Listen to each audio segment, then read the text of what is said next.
Welcome back if you're new. My name is Nasia, and this is my lovely husband, William. And today we're talking about adaptability. We've been married for 10 years now.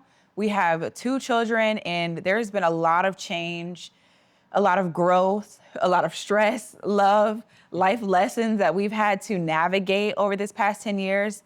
A part of this channel is about me integrating educational material and content that I've been learning in grad school. He's in the same grad school program, so we're both gonna be marriage and family therapists at the end of this. But it's just our own viewpoints on relationships and how you navigate those. I thought, what better way to talk about adaptability than with him in the picture? So we have a few talking points we're gonna run down. We have like just different experiences that we've had navigating this, how it's been challenging or how it's been even like helpful and exciting in our marriage. Without me rambling, let's get into it. Yeah, so adaptability, what is that? Like, in terms of our relationship, it's been the different things. As you guys know, we've been gone for a stint, for a time period, and we've had to adapt to a new living situation, Yeah. a new place, location. We've had children, we've had career changes. So those little moments of being able to adapt, they're moments of change as well, right? Adaptability doesn't have to come with a negative connotation. Like, it can be something that's positive as well. Being able to adapt is often something that helps somebody win and come out on the more positive side of things. What has helped you when you notice like things about me are changing? I don't know, maybe because I feel like when you're in the moment and when change is happening, you can't necessarily categorize it as growth. So what has helped you still be a partner and show up for me when you see that things aren't the same or things are shifting in my life? To give you an example, like my career, prior to getting into this field, I was in HR and I had a lot of struggle in corporate America internally. Like outwardly, I was very successful. You would assume that I was very happy and that of course I was good at my job, but like you would assume all of the positive things. But you knowing me and being my partner, you knew that I was struggling. So how did you navigate the change that I was going through while still showing up as my partner? Because we can say adaptability and growth and it's not a bad thing and all of these things, but like, how did you navigate that? How were you able to sit with me during that time? Yeah, that's a great question. I think first off, I had to have compassion and empathy, have an understanding of where you're at in those constant conversations between one another. You letting me know where you're at emotionally, mentally with that job, right? Is that outwardly you would show one thing, but knowing the state of what you're trying to discover. So also giving you the space to explore what you're trying to find, because on the other side of that is resentment. Right? Yeah. I feel if somebody stays stagnant or they're not able to grow and they're looking for that, and you don't want to become another barrier in that person's life. Yeah. I think you touched on a lot of good things because it is this sense of like compassion and empathy and caring. However, when you're going through real life things, like we have 2 kids, like we did just move. There are so many things outside of just my happiness that are going on. Like, of course, my happiness matters. Of course, all of those things. But when you think about real life, there's other consequences for that change and that growth sometimes. Like there's the positive side, but there can be consequences or just setbacks as you navigate moving forward. So I think, like you said, compassion and empathy, but then also that resentment, because I feel like we've had to work really hard at allowing space for those deep conversations and not letting them build up. Because I will let things pile on and then I will blow up kind of person. And so you've helped me understand too, like a part of change is being communicative about what you need, where you're at, what you're going through in that moment, because it will pile up. I'll be upset with you because I have this horrible job that I hate and I want to make a change, but I haven't ever talked to you about it. I don't know, all that to say, I thought those are good points. Yeah, what helped you talk about something like that it felt so heavy on you? I was miserable. I think you get to a point where, like, I was reading this book, it's called, and I feel like I brought this up in other videos, but The Mountain is, you read it after me. Great and book. She talks about the rock bottom. And everybody's rock bottom looks differently, but I think I was mentally and emotionally at rock bottom. I was drained. And so I think that was the catalyst for me to like really sit down and say, I cannot do this anymore. I need something different. Although I had already been making changes, like I had already started planting seeds. I feel like I've talked to you before about this doesn't feel like this is it. This doesn't feel like it's me. This doesn't feel like it's all that I have to offer. And through those small little conversations came the safety to really have that big conversation. And then the catalyst was like, I'm done. Like, I can't do this anymore. Like, I hit my own personal rock bottom. So I think it's internally my own thing, but then also you giving me the space to be able to say, hey, this isn't working. And then you being like, okay. Like, you've never given me the sense of I feel stuck. You've always created that space for me to be like, this isn't working. And you're like, okay, what are we gonna do about it? What are the next steps? And so your safety and your security makes me feel like, oh, okay, it's not that big of a deal. Like, we can do Right. this. Yeah. That's what really created that space. Okay. Another piece for that, why I would think I was able to do that also is because I know how that felt on the flip side as well. Wanting to go achieve something or not be into your full potential, or like you said, you had a lot more to offer. Yeah. And I felt you did too. Yeah. And I think that having the same shared vision as well, one another, is another piece of that. I think, and I read a lot of the Gottman's work, and they're like the leading psychologists in the couple field. And they talk about having, and the word is slipping my mind, like the overarching topic, but it's just this constant conversation about your dreams and your goals and what for yourself and your relationship as a couple. And so I'm a visionary. I would just say it. I'm claiming it. Like, I'm a visionary. And so being able to share some of those thoughts and ideas and have a partner that's excited about it also is helpful. How do you navigate? I'm a dreamer. So how do you navigate showing up and supporting and still being realistic? That's a great question. It takes time. It's a process. Like, first I have to take in what you're saying, but then also my first thought is, how can I make this a reality? And I think knowing how you want to be talked to as well is a big piece of that. Yes. But that in and of itself changes. Yeah. Like, throughout the years, the way that you want to be talked to now versus in the past is different. So back to adaptability, it's like constantly learning like your communication style. But I think that, yeah, Tony, being able to tell you what in a nice way, I guess a good way would be like the sandwich theory, where it's like you give a little bit of the good, a little bit of the bad.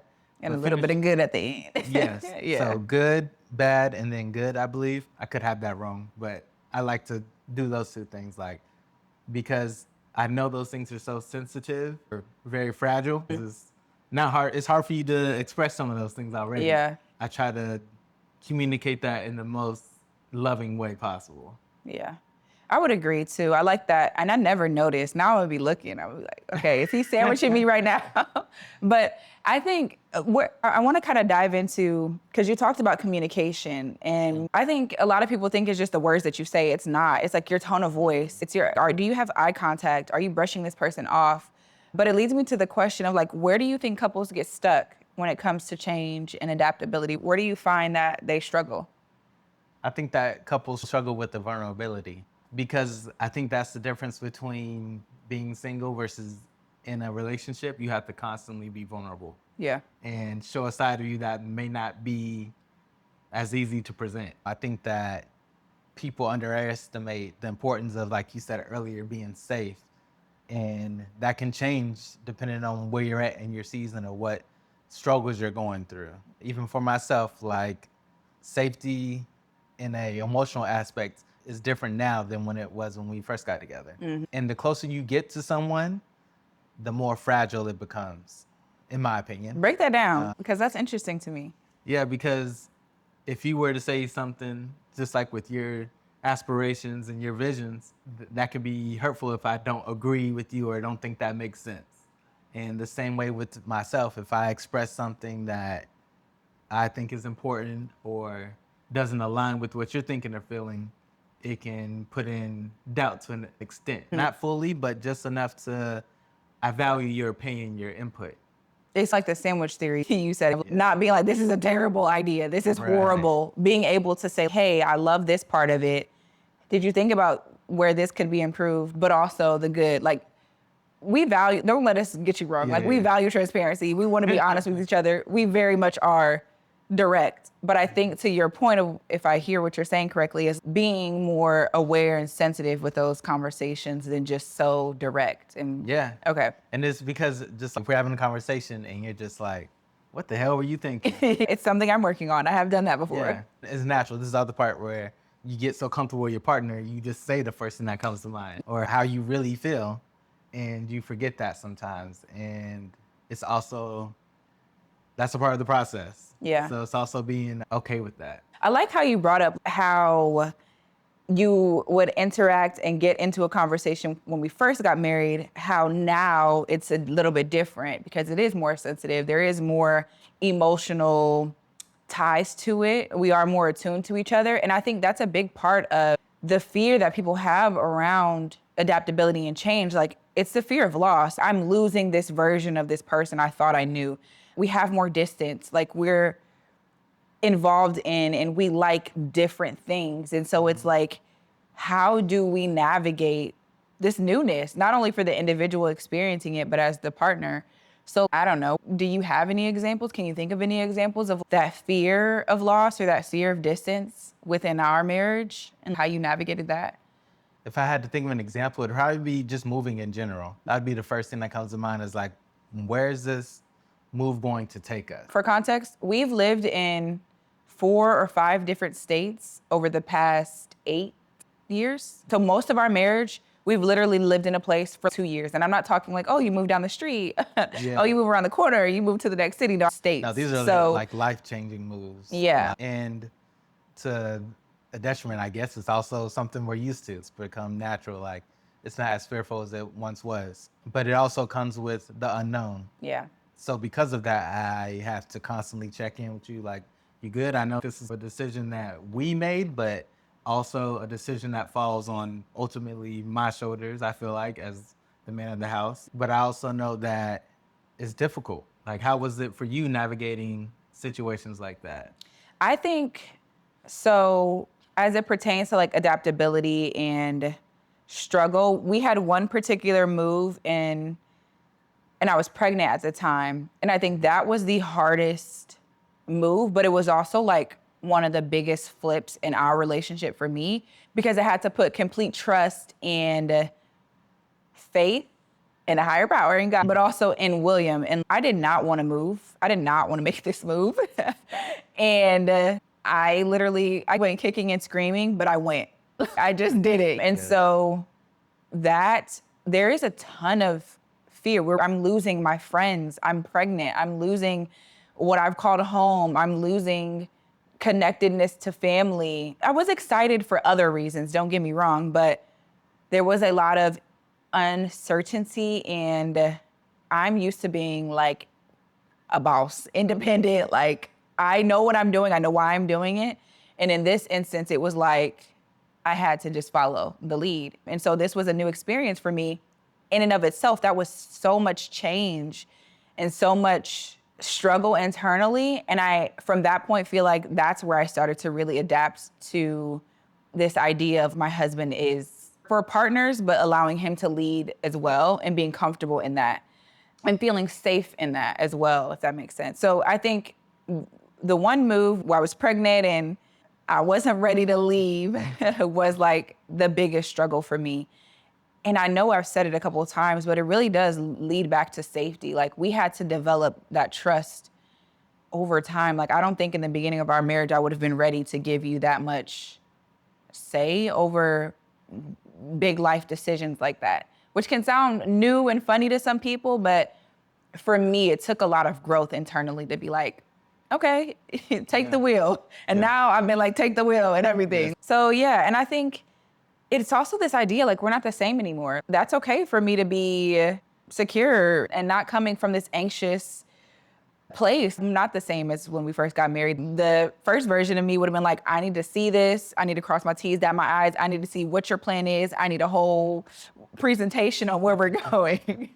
Versus the me now is just tell me what I need to pack. So it's this safety again in in that. You have to create that within your relationship. And I had to communicate, I had to realize too, like what was happening and then communicate that to you as well. Yeah. So speaking about communication, it's changed since we've been together.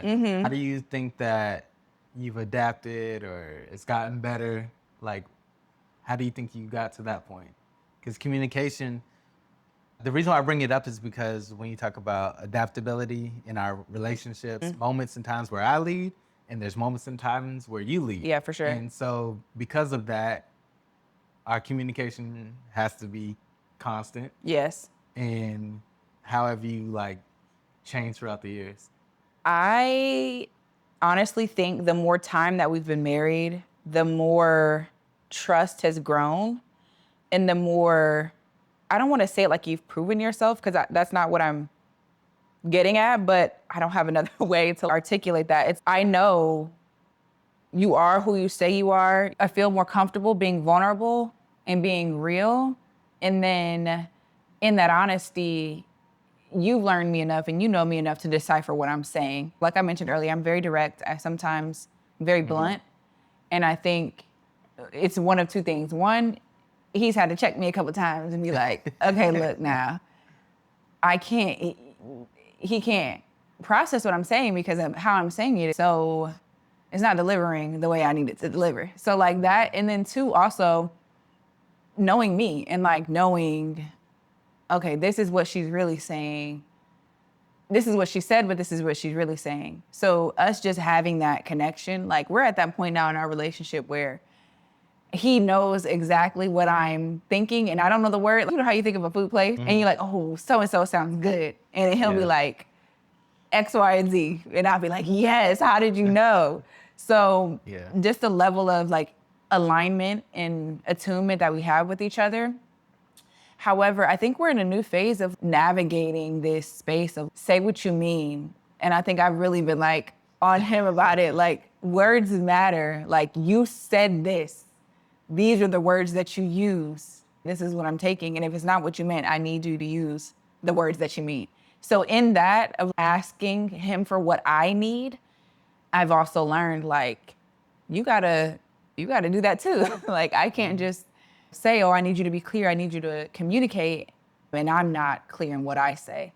I found that for me, taking breaks, especially when we get into like heated conversations, like I need that. If I don't know what I'm saying or it's not coming out or I can't think, I literally need a break to regroup and then come back to the conversation.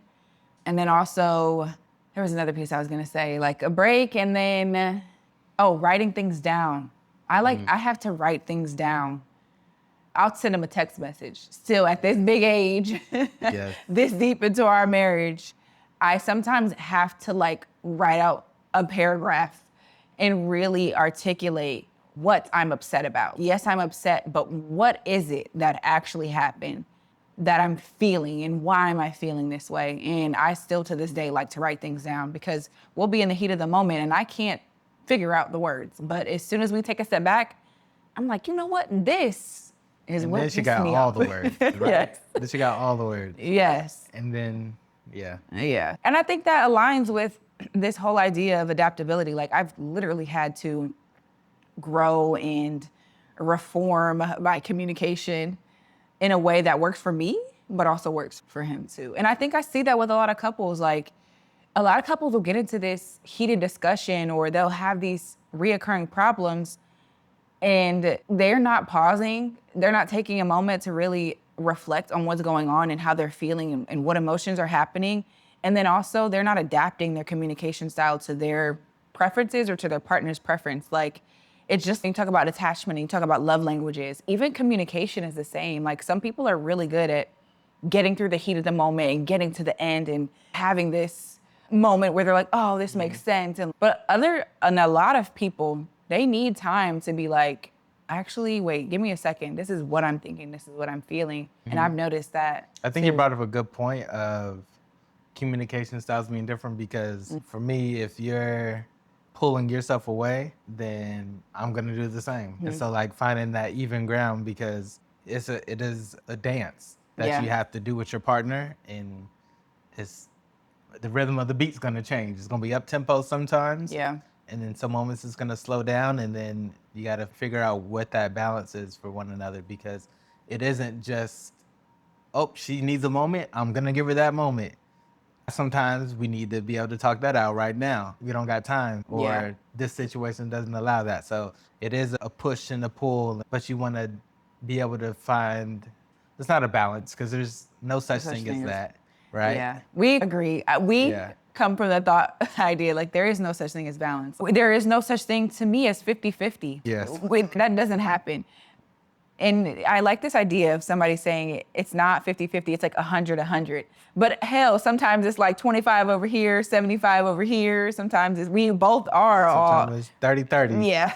We can't Yeah. even get to that. We just trying to make it through the day. Both of Yeah. us just having our day. But I also wanted to ask you, with that being said, what's the difference between growing apart and growing together? That's a really good question. I think growing apart happens in isolation.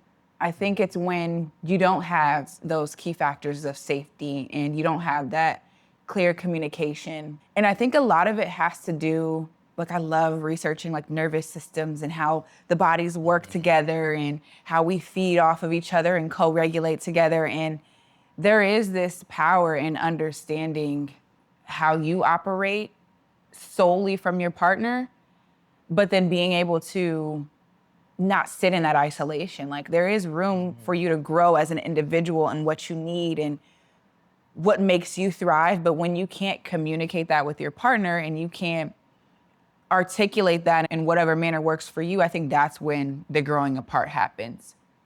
I think interests change. Like the one big thing that I've seen in other successful couples, I don't want to say successful, but like just couples who thrive together, because success is arranged, it's different, yeah.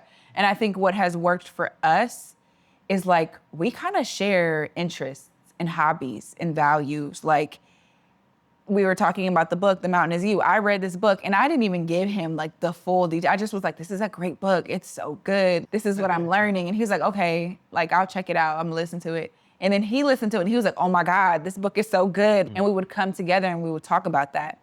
Or just the things that we like to do together. I started doing yoga and like really getting into the mind-body connection. And he's always been into fitness and keeping his mental healthy. And so we can align there. So it's this growing in common interests. Yeah, We're not, oh, go ahead. I was gonna say I agree. I think the common interest is the same, but it's also different. Like it doesn't have to be the same activity, Exactly. which I think is important. Just we still have our own individualism within those activities, but still enough to come back together to speak on these experiences or those things that we can both relate to or have some type of knowledge about or Yeah. interest. I think too, it even comes back to like us both being therapists. Like we both have the common knowledge, but how we approach the situation is completely different. And that's the beauty of it, is honoring those differences, allowing space. And I think, and you can tell me what you think. So over the past like 3 or 4 months, we've really allowed space for each other to do their own thing. So like you go do your stretching, your workout, your reading, your whatever, and then creating that same space for me where I have my time to go do what I need to do when and how I need it. And then we also have like family time, and then we have couple time. Yeah. Which can sound like a lot, and it can sound like, how do you do this? And again, it's different capacity for areas of our life, but being consistent about individual time and then together time, you do whatever you want, great. But then you come back and you can talk about those things and you can share those thoughts and ideas. So Yeah. yeah. And again, that comes back to being adaptive too. And you voicing that, communicating, that's what you needed. And then at the same time, I was just like, I need that too. I think, especially having a family, sometimes you can get caught up in everyone else's needs Yes. that you forget about your own. And sometimes you adapt too much to everyone else's needs versus your own. And that's a whole nother topic, but it's important to recognize too. Are you being not too adaptive, but too passive. Too passive. I think that's a great point because it's like we both claim our own time. And he says he learned this from me, but I feel like I learned this from him where if he needs a nap, he gonna take a nap. If he needs to go sit in the car and decompress from us, he will go do that. And I was like, I feel like I don't take my time. And when I took my time, I feel like everything changed for me. Like don't get me wrong, I'm tired. There's a lot going on in our life, but like I feed me first. And I have no problem saying like I feed what I need first. And I think I struggled with that for a long time as like a mom. Another book I was reading, they talk about this human giver syndrome and how women literally give everything and all parts of them. And I cannot do that anymore. I need to honor me first, and then I show up as my best self for us. And I think we both do a great job at honoring, and that's only been within like the last year or 6 months, I don't know, of our relationship, and it's really changed. So that adaptability of like him adapting to me, like, no, I'm gonna do me first, and then I will, and I think that was like a shift, and then him being like, wait, I'm gonna do me, and then, and it has worked for us. So it's nice that we're growing together in that way too, and we can have compassion and empathy for what each other needs. And also to say, it doesn't come with this like hiccups or things like that too. I don't want anyone to think or feel that like, oh, it's just easy, this simple. No, there's like hiccups that go along the way, and it could be arguments. But the thing is coming to a understanding or a solution at some point. It can't go unresolved. When it goes unresolved continuously, that's when, again, the resentment, like we talked about, comes in and creates that ridge between one another. And so that's how you go from growing together to then growing apart. And I think that leads into our next point, where it was on adapting without self-abandonment. And I think it's literally that, like, you can grow and adapt together, but you also have to feed yourself first. You have to honor you first. And I think we both, like, our mornings are like our time. Like, even to give you an example of challenge, like we had a schedule planned and all set out, and then it wasn't working for William. And I was like, you got to be kidding me. And I was talking to my therapist about this. I was so mad, like this schedule was working for me, it was great, and now it's not working for him. And so I had to adapt, but also honor myself. So now, okay, you need this time, I'm just gonna get up earlier, or I'm just gonna do this at this time, like this adjustment. And it's not easy at all. And you may do good for 6 months and then boom, this isn't working for me, I need to change, we gotta figure this out. It's honoring yourself and then honoring the relationship. I feel like it's like a pool of it all happens together. So we have a topic about the seasons of marriage and relationships. What season do you feel like we're in right now? I would have to say keeping your head above water. Like, we surviving. Yeah. It's one of those things where like we're in a season where like we're doing a lot of things, but the fruit of our labors will be there at the end of this. We know that. So it's not a matter of if, it's a matter of when. Yeah. And that's what keeps us going, keeps me going. I'm optimistic. Like, I know that what we're doing is a lot, whether that's family, work, all the different things. But I feel like it's not all for nothing. And the other piece of that is I'm going through it with her. I don't feel like I am alone or like I'm carrying all by myself.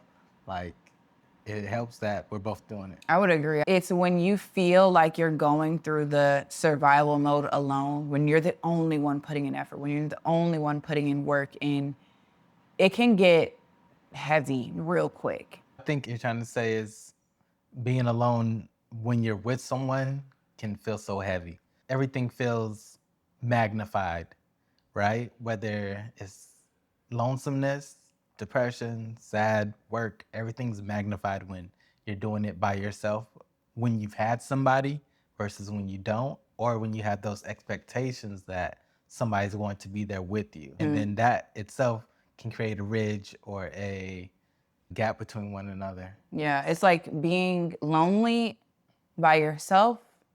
You're like, I'm alone, like nobody's here. But when you're lonely in a partnership, in a relationship, that's another level of hurt and pain, and also could be a season to this point of the relationship and the partnership. And it's like, how do you get yourself through that space. And how would you, if someone is saying to you, dang, I feel like I'm lonely, but I'm lonely and I have somebody, what do I do? How would you navigate that? First, you gotta talk with the person to see if they even feel that, because sometimes that could be something that the individual themselves is feeling and the other person doesn't even recognize. I think that's one of the key things, because somebody might feel like they are doing all these things, but the other person doesn't recognize it. That could be the norm or whatever that may be. So The awareness, right? So giving your yes, partner awareness. yes. And then after you can bring the awareness, it's okay, what do you need from me? Or what can I do to make you not feel so lonesome, or you're doing it by yourself? Whatever to address that, because I'm solution focused, where it's okay, this is the problem. What is the answer? What can I do about this? And go from there. And to know that it might not be an immediate fix. Sometimes it does take a plan. So figuring out what that plan's gonna be, and the hardest part is communicating through those frustrations. Yeah. Yeah. That is the hardest part, because It takes a lot of clarity because you, the individual, saying, dang, I feel lonely. You're not even with me on this. It's okay. I've learned I can feel that way, but I need to give you example. I need to be clear. I need to give you examples of what I mean when I say that. Because like in our relationship, it's not that I'm really lonely. it could be like, I feel like I'm alone. And then you'd be like, I'm with you on the couch every night. Yes. What do you mean? Yeah. We're in the same bed. We're cooking in the kitchen. But that person can still Lonely, literally. And it's deeper than that. It goes back to those shared visions and values and what are we building? What are we doing? And so when you think of like seasons of marriage, there's survival, there's building, there's resting and redefining. And I would agree we are in that survival mode. And it just takes some grit and some time to really work through that space and really communicate on what we're going through and then what we need out of each other and what we need for ourselves. So what are some practical ways that couples can practice flexibility and adaptability in their relationship? a small step they could take is just put one little change in the schedule. It could be as simple as switch roles, role change, right? This is what my wife does, but this is what I need my husband to do. Like the dishes, for example, that can be like, she always takes care of this. Let me go take care of that this time. That's a small adaptability, a role change. I think I want to add something to that too, because that's a good point of noticing the balance of just life responsibilities. And we recently got this card deck. I can't think of it. I'll drop it in the description box. But it has helped. Like we literally sat down and it has like every responsibility that you can think of in a household, from picking the kids up, taking them to their sporting events, who's in charge of like community service with the kids, who washes dishes. And it categorizes them by like intensity of responsibility. You're gonna wash the dishes every day, multiple times a day, but you're going to take the kids to a birthday party once every so often, depending on their social life, right? It breaks it down. And then what we did was we each took the cards. So like I took what I did, he took what he was doing, and we looked and we saw who's doing what, like the awareness of the responsibility. And then we reshuffled. And I think that has really helped. So it feels more balanced. It feels more. Yeah, and it's leaning into one another's strengths. Yes. Like, even though it might make, this is the way we've done it, the adaptability is this is what makes sense going forward. My strength might not be doing laundry. It isn't. We had to hire that out. Yes, we had Yeah. that. My responsibility is still the laundry, but the way that I'm going about it now is different than what I did before. But that's also thanks to her input. Even though it's still my sole responsibility, she still helps me. Like we're still a team in the sense of coming together to figure out solutions. Yeah. And vice versa when she's doing bouncing ideas or whatever it might be. To round this out, our last point is adaptability is an act of love. And it is, because you're showing up for the growth, the struggle, the love that your partner goes through in different seasons of their life. And if you can't sit with them through this change, if you can't be present through The highs and the lows. it's gonna be really hard to maintain the closeness and the bond and the vulnerability and the safety and the compassion and empathy, all the things that we talked about in the video, like it's gonna be hard to have those things and to show up for your partner if you can't adapt to the version of who they are today and who they will become. And you have to be clear, like you can't be set in your ways. You're not like that at work. People are always climbing the ladder. I wanna get to this position and grow in this way and have this type of career and I wanna provide for my family like this. But also you have to be able to honor and have space for that in your relationship. And I don't know, do you have any other points you wanna add? No, I think that was it. I think adaptability is a major key. It's needed through all aspects of your life, and you shouldn't view your relationship any differently. Communication and adaptability. Yeah, and I think having those candid conversations with your partners of, hey, I know I used to be this way, but this is what I need now, and this is how I'm moving forward, and this is who I'm growing into, can only make your relationship stronger. Again, I'm Nasia, and this is William. and we are budding marriage and family therapists.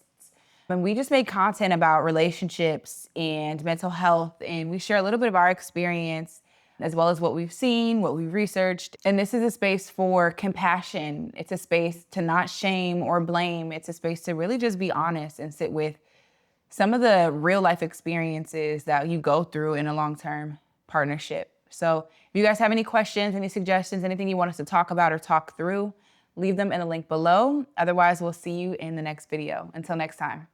Peace.